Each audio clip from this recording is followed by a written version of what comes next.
जयंत चौधरी ने तोड़ा इंडिया गठबंधन का साथ। बीजेपी में शामिल होंगे जयंत चौधरी।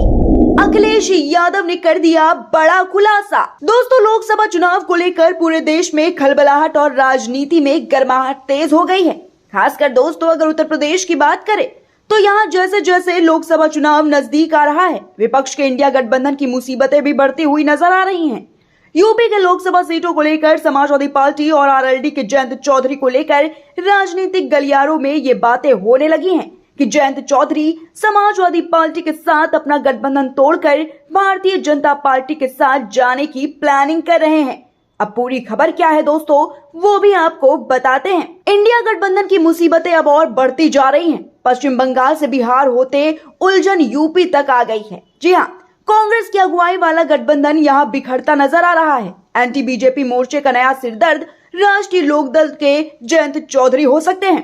दोस्तों, 19 जनवरी को उन्होंने अखिलेश यादव के साथ सीटों का समझौता किया था और 2024 लोकसभा चुनाव में 7 सीटों पर लड़ने को राजी हो गए थे। हालांकि 20 दिन के भीतर उनका मूड बदल गया है। खबर है कि वो एनडीए में जाने के लिए तैयार हैं।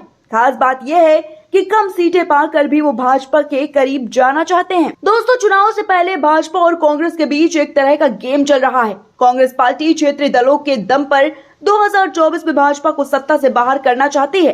दूसरी तरफ बीजेपी अलग रणनीति पर बढ़ते हुए कांग्रेस के सहयोगियों को तोड़कर उसे कमजोर करने में लगी हुई है।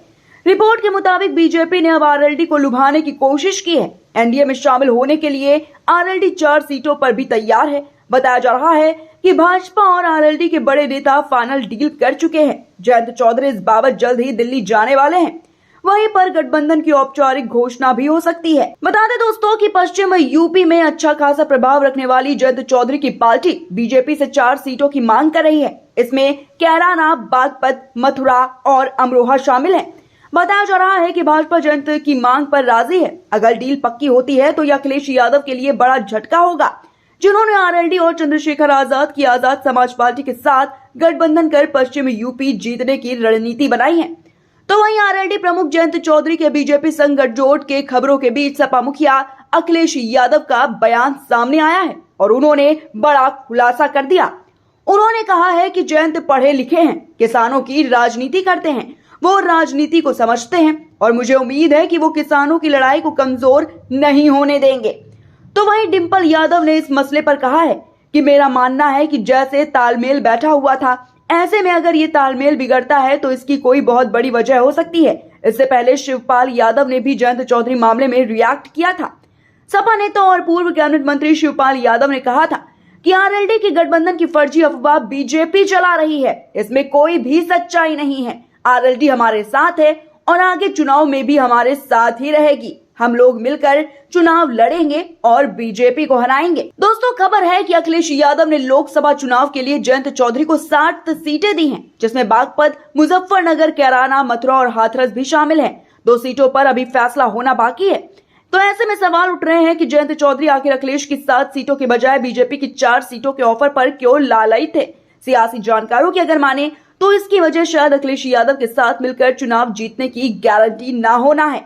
जयंत चौधरी को लग रहा होगा कि राम मंदिर लहर पर सवार बीजेपी को रोकना विपक्ष के लिए मुश्किल होगा। विशेषकर हिंदी भाषी क्षेत्र में भाजपा को प्रचंड जीत मिल सकती है और ऐसे में जयंत चौधरी भी मोदी लहर पर सवार होकर लोकसभा में अपने सांसदों की संख्या बढ़ाना चाहते हैं। लेकिन दोस्तों, अब सपा नेता शिवपाल यादव ने ये साफ कर दिया है कि इसमें कोई भी सच्चाई नहीं है। ये एक तरह की अफवाह है जो कि बीजेपी चला रही है और उनका ये भी कहना है कि हम लोग मिलकर चुनाव लड़ेंगे और बीजेपी को हराएंगे और ये सब बीजेपी की एक सोची समझी साजिश है। फिलहाल दोस्तों, इस खबर पर आपका क्या कहना है, कमेंट बॉक्स में अपनी राय हमें जरूर बताएं। वीडियो को लाइक और शेयर करें और आपके अपने चैनल कबीर न्यूज को सब्सक्राइब करना बिल्कुल भी मत भूलिएगा। नमस्कार।